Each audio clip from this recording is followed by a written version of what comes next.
ছেলেকে হারিয়ে কৃষক ভাই খুঁজতে খুঁজতে জঙ্গলে চলে আসে। কৃষক ভাই তাকে একদিন ধরে খুঁজে পাচ্ছে না, বাড়িও যাচ্ছে না। ছেলেকে হারিয়ে ফেলেছি, খুঁজে পাচ্ছি না।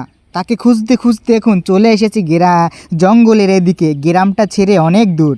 আমি কোথায় খুঁজবো তাকে? কেমনে পাবো তাকে? খুঁজতে খুঁজতে হয়রান। এখন কি করব? জঙ্গলে একলা একলা বসে আমি এখন কিছুই ভাবতে পারছি না। এখন আমি কি করব? এই জায়গাটায় বসে পড়ি। এই কথাটা সে বলার পর তারপর ওইখানে একটা গাছের উপর বসে পড়ে, কারণ সে আর খুঁজে পাচ্ছে না তার ছেলেকে। সে খুঁজতে খুঁজতে পাগল হয়ে গেছে। ভাই জঙ্গলে একা একা বসে আছে, সূর্য ডুবতে বসেছে, সন্ধ্যা হবে প্রায়। সে ওইখানে থেকে লড়ছে না কৃষক ভাই। সে তার ছেলেকে না নিয়ে বাড়ি যেতে চাচ্ছে না। ওইখানে যখন প্রায় ঘন্টাখানিক বসে থাকে, পিছ থেকে একটা আওয়াজ পায় পায়ের। দেখতে পায় তার কাকা আসছে। কার মুখ থেকে সে যা শুনতে পায়, শুনে অবাক হয়ে যায় সে পুরোপুরি। আরে কাকা যে, তুমি এখানে হঠাৎ জঙ্গলে কাকে খুঁজতে এসেছো একা একা, তাও আবার সাথে কেউ নেই? তুমি কি একা একা আসছো কেন? একটু খোলসা করে আমাকে জানাও তো। তোমার মুখ থেকে কিন্তু শুনতে চাই। আরে দুদিন ধরে আমার ছেলেকে পাচ্ছি না, তাই এখানে আসছি খুঁজতে। ভাবছি যে জঙ্গলে আসতে পারে একা একা। তো তোর ছেলেও তো আমার ছেলের সাথে খেলতে খেলতে এখানে ছিল। তারপর তো তোর ছেলে মনে হয় বাড়ি চলে গেছে, আমার ছেলে এখনো বাড়ি যায়নি। তাই তাকে খুঁজতে না পেরে সব জায়গা দেখেছি, কিন্তু কোথাও পাইনি। তাই এখানে চলে এসেছি খুঁজতে খুঁজতে। আমার ছেলেও বাড়ি যায়নি, তোমার ছেলের সাথে ঘুরতে এসে খেলতে এখানে মনে হয় চলে এসে হারিয়ে যায়। আমার ছেলেও বাড়ি ফিরেনি, তাই খুঁজতে আমিও এসেছি কাকা।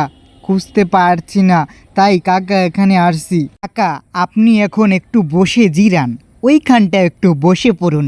হ্যাঁ, ঝাড়ার দিয়ে ধুলটা সরিয়ে বসে পড়ুন কাকা। কে? আমি তো এখানে একটু বসে জিরাই, ঠিক আছে? পর কাকা বসে পড়ে। দুজনে ওখানে একটু বসেই থাকে। তখন সূর্য ডুবতেছিল, সন্ধ্যা হবে তখন। তারা দুইজনেই বসে থাকে। ওখান থেকে কোনো দিকে আর যায় না, কারণ তারা অনেক দূর থেকে আসছে। ওখানে সন্ধ্যা তরিত একটু গল্প গুজব করে দুজনে, কাকা আর কৃষক ভাই। কৃষক ভাই কাকার সাথে কথা বলতে বলতে কাজনী কোন সময় ঘুমিয়ে পড়ে। রাত হয়ে যায় তখন অনেক, তখন 12টা-1টা বাজে। তখন কৃষক ভাই তাকে ডাকছিল। কাকা, ও কাকা, আপনি উঠছেন না কেন? রাত হয়ে গেছে অনেক, বাড়ি যেতে হবে তো কাকা। ভাবে পড়ে পড়ে ঘুমালে আপনি কখন বাড়ি যাবেন কাকা? উঠে পড়ুন তাড়াতাড়ি। কৃষক ভাই কাকাকে ডাকতে ডাকতে তখন পিছ থেকে একটা শব্দ পেয়ে ঘুরে যায়। তখন তারা পিছ থেকে ঘুরে দেখে যে উপর থেকে তার ছেলে নেমে আসছে হাতে তরোয়াল নিয়ে। তখন তারা ভয় পেয়ে যায়। কাকা উঠে পড়ে, দেখে তাকে। আরে এটা কে? এটা তো তোর ছেলে রে, এর অবস্থা কি করলো এরম? কি হয়েছে রে তোর? তোর হাতে তরোয়াল, চোখ দুটো সাদা কেন? কাকা আমি আর বেঁচে নেই। এই জঙ্গলে খেলতে আসতে গিয়ে আমাকে মরতে হয়েছে এক ডাইনির হাতে।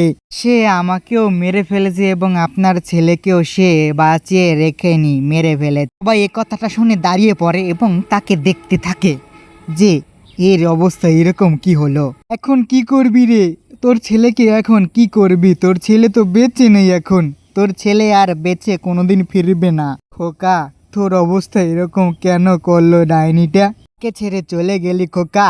কাকে নিয়ে সময় কাটাবো? তুই তো নেই এখন।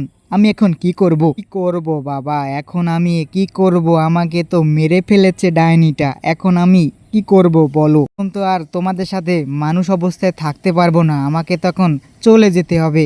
বাবা তুমি ভালো থেকো, আমি চলে গেলাম বাবা, তুমি ভালো থেকো বাবা। এখন শুনতে পারে কাকার ছেলেও বেঁচে নেই। তখন কাকা হাঁপাতে থাকে, শ্বাস করতে কষ্ট হয়, কেন জানি না মনে হচ্ছে প্রাণটা দেহ থেকে বেরিয়ে যাবে। কথা বলতে না বলতেই তাই অবস্থা। সে হঠাৎ করে মাটিতে গড়িয়ে পড়ে। কৃষক ভাই চিৎকার করতে থাকে, শুনতে পায় না কেউ। জঙ্গলে তারা দুজন একা একা, কাউকে পাবে না সে, কারণ আশেপাশে মানুষজন বলতে কিছুই নেই। সে ওখানে একা একা, এখন একা কিচ্ছুই করতে পারবে না। চিৎকার যতই করুক কৃষক ভাই তাকে আর বাঁচাতে পারল না। তখন থেকে শুনলো যে তার ছেলে বেঁচে নেই, তখন থেকে তার হৃদয় থেকে প্রাণটাও বেরিয়ে গেছে। তারপর কৃষক ভাই আর ওখানে না বসে বাড়ির দিক রওনা হলো কাঁদতে কাঁদতে।